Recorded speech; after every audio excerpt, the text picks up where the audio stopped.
ते म्हणतात पोलीस चौकी मी केली. आता पोलीस चौकी करायचं सगळं राज्यात धोरण. पालखी मार्गाचं 6 तालुक्यातनं जाणारं गाव रस्ता आज 16 साली प्रशासकीय मान्यता गडकरी साहेबांनी दिली, ते मीच केलं. नीरा देवगरचा जन्म झाला तेव्हा हे बाळ बाणगंगा नदीत बेडका पकडत फिरत होते. कुठल्या शाळेत शिकलं बहुतेक आमच्याच असेल. ते असली पाप करण्यात आमचं घर फार पटायचं. आता विषय असा आहे, आपण काय बोलतो आणि पण बोलला बाबा मी पाणी आणलं, मी खासदार होतो तेव्हा हा रस्ता पूर्ण झाला. अरे तू केलास का? तू काय केलं? एक शब्द बोलला नाही खासदारकीच्या काळात. काय केलं ते? रेल्वे आणली, पुढे हा बसतोय मागे त्याचा भाऊ बसतोय. गेट उघडते, परत आत जाते, परत गेट लावते, आली परत, वाजली शिट्टी की लोणार. कशाचं काय कशाचं? ट्रेनने जायला, विमानात जायला, गाडी घ्यायला, आर्थिक परिस्थिती लोकांची सुधारायला या माणसांनी दिल्लीतनं विकासासाठी शहराच्या काय केलं हे त्यांनी पहिलं उत्तर दिलं. उलट काय केलं? माझ्यावरच खंडणीची केस टाकली. कसं काय? बरं वाटलं? तू एकटा नाही, माझा तर पहिला प्रयोग झालाय. सभापती होतो मी, गव्हर्नर नंतरची पोस्ट माझ्याकडे होती. माझ्यावर किडनॅपिंग म्हणजे काय पळवून नेणं आणि काय म्हणायचं त्याला खंडणी, एक्स्टॉर्शन, हे गुन्हे टाकतोय माझे.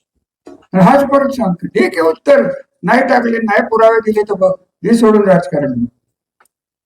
अरे असली माणसं तिथं त्यांना स्वतःच्या स्वार्थापोटी काही दिसत नाही. अरे राग काय माझ्यावर? देवेंद्र फडणवीस यांना डायरेक्ट 1924ला सांगितलं होतं की या माणसाच्या स्टेजवर मी येणार नाही, तुमच्यासाठी मी जास्तीत जास्त घरी बसेन आणि माझा शब्द मी देवेंद्र साहेबांना दिलेला पाळलेला आहे. आलो का मी खासदार गेला कुठं? उलट लोकांच्या शिवाय बसल्या मला की तुम्ही नाही आला म्हणून वाटलं. आणि आज उघड आलोय, महायुतीसाठी आलोय आणि अगदी खरं सांगायचं तर तुमच्या भविष्यासाठी मी इथं आलोय. आणि एकनाथरावने आपलं स्वप्न हा या सभेत त्यांनी फलटण जिंकलं. आम्हाला जे पाहिजे होतं, कार्यकर्त्याला जे पाहिजे होतं, सर्वसामान्य माणसाला जे पाहिजे होतं की माझ्या लोकांना जर हात लागला, माझ्या कार्यकर्त्यांना पोलीस जर खाका मिळाला, रेल्वेचा त्रास झाला तर निदर्शन आणि मोर्चे मी करीन, मी स्वतः करीन, असे निरोप त्यांनी माझ्या समोर, पिट्टूबाबांच्या समोर, SP सातारला आणि अन्य लोकांना दिलेले आहेत की माझ्या नादाला लागून. कारण आपल्याला काय पाहिजे? मी काय माझ्यासाठी पद मागितलं म्हणलं त्यांना नाही. मला तरी काय वाटलं जायचं? कोण म्हणते ते आले उपर आसूतलं, आसूतलं उपर आपलंच आहे, हे माझं नाही, यांचं जास्त. हे सगळे ना हे यांच्याकडे माझ्याकडे येत नाही. नाही ना नका बोलायला, तुमच्यावर मी एकदम बोलणार आहे. 75वी झाली की मी जिवंत असलो तर बोलेन लवकर 75 गाठा.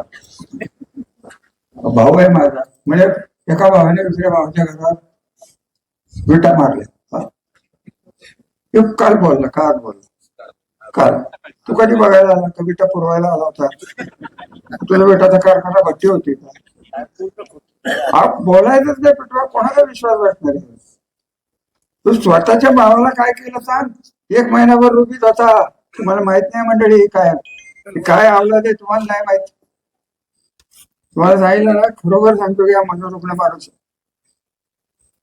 तुम्ही मला सांगा, जास्तीत जास्त 2 पिस्तूल बंदुका लायसन्सवर मिळतात. याने फोटो काढून दाखवले माझ्याकडे 6 पिस्तूल, त्याच्या बापाचा माल आहे 6 पिस्तूल. फोटो बघितला का नाही सलीम खान? मी काढला का? तोही ते म्हणायचं हे काय फॉर्म काय म्हणतात ते केलं. अरे असले सगळे काय त्याच्याबद्दल बोल. तुम्ही एक स्पष्ट सांगतो की तुम्हाला सुरक्षित राहायचं असेल तर त्या दिशेला जाऊ नका. आणि हडको कॉलनीत मी तुम्हाला 50 वेळा सांगितलं की आपल्याला तुमचं अग्रीमेंट हे संपत आलंय किंवा संपलेलं आहे. हे खातं एकनाथ शिंदे साहेबांकडे आहे. SRAच्या सिस्टीमनी आपण जर गेलो, तुम्ही जर सहकार्य केलं तर हे जे तुम्हाला दिसतंय घराच्या समोर वायरिंग फिरिंग, तुमचा प्रश्न मला माहिती हे काढायचा प्रयत्नही केला होता. तुमची परवानगी असली तर अग्रीमेंट तर वाढवूच कदाचित तुमच्या नावावर इथली जागा करू परंतु खोटी आश्वासन द्यायला नाही त्याची खात्री तुम्ही बघा. ते काय म्हणते, हे करून देतो, ते करून देतो, ते करून देतो. अहो यांनी 70 लोकांना सांगितले की तुला स्वीकृत सदस्य करतो आणि नगरपालिकेत स्वीकृत सदस्य असतात 3, आणि यांनी 70 लोकांना सांगितलं 70 बघून घेतो तुला, हे तर तुला देतो, चल हो बाय, चलो हो बाय. आता इथलाच तुमच्यातलाच शेजारचा विद्यानगरचा त्यांचा पीए, त्याला लाज तरी वाटते का? माझाच पीओ होता, मीच त्याला नगराध्यक्ष उपनगराध्यक्ष केलं. मला बँकेत नोकरी दिली तर ते उठते आणि पोलीसला फोन करते. काय त्याच्या पोलीस खात्याचं करायचं आपल्याला? तिथे तुरुंगात आम्हाला घालणार आणि तू हे म्हणणार की पोलीस चौकी. पोलीस चौकी नाही, तुझ्या घरचं ऑफिस झालं होतं ते, आणि ते संपलंय. एकनाथरावांनी संपवलंय. तुम्ही काळजीच करू नका, ते संपल्या विषयी. देवेंद्र फडणवीस साहेबांना तुम्ही काय सांगायचं ते सांगणारच. होऊन द्या एवढे इलेक्शन होऊन द्या. त्यांना मी स्पष्ट सांगणार आहे की साहेब तुमच्याबद्दल आदर आहे, तुमच्या न्यायबुद्धीवर विश्वास आहे, तुमच्या विजनवर विश्वास आहे, परंतु तुम्ही सातारा जिल्ह्यात जी माणसं हाताशी धरली आहेत हे तुम्हाला बदनामीशिवाय काही करणार नाहीत. तुमच्या चांगल्या करिअरचं, की जे करिअर आम्ही बघतोय, आमची स्वतःची माझी 30 वर्षाच्या अनुभवाची एकच इच्छा आहे की मी शरद पवार पंतप्रधान व्हावे म्हणून बघितलेला स्वप्न कार्यकर्ता आहे. माझंही म्हणणं आहे की महाराष्ट्रातला आत्ताच्या घटकेला पंतप्रधान दिल्लीत शोभणारा कार्यकर्ता फक्त देवेंद्र फडणवीस आहे. महाराष्ट्रातला म्हणून आहे, यांचा नेता म्हणून नाही.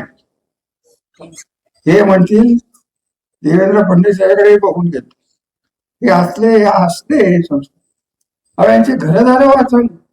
त्याच्या वडिलांचं शेवटचं दुखणं मी काढलं नागपूरला. हे आलं 7 दिवसांनी. कुठे गेलो होतो कोणाला माहिती, बहुतेक बँकॉकलाच गेलाच. बँकॉकला कशाला जातो तरी आम्ही उद्या घ्यायला जाऊन ये बसल्या घेत होता पेट्रोल. तू नाही जायचं, तुला कोण विचारते, तुम्ही त्याला सांगतो. म्हणजे जास्त तोंड सुटायचे आधी तुम्हाला आपण मी सांगतो की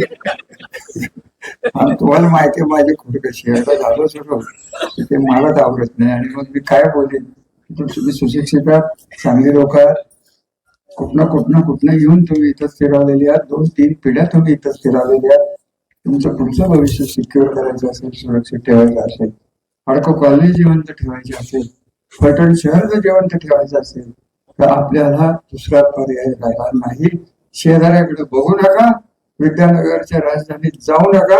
ती यमयातना करणारी लोक आहेत, आणि ह्या यमयातना जर आपल्याला थांबवायच्या असतील तर आपल्याला ज्यांनी ताकद दिली त्या एकनाथ शिंदेचा धनुष्यबाण आपल्याला तुम्हाला धरायला लागणार आहे. मी कुठं जरी असलो तरी मी तुमचाच राहणार आहे, एवढंच मी सांगतो. माझा मुलगा तुमचाच राहणार आहे. त्याला मांडीवर घेऊन हे यशस्वी करा, एवढीच विनंती. धन्यवाद.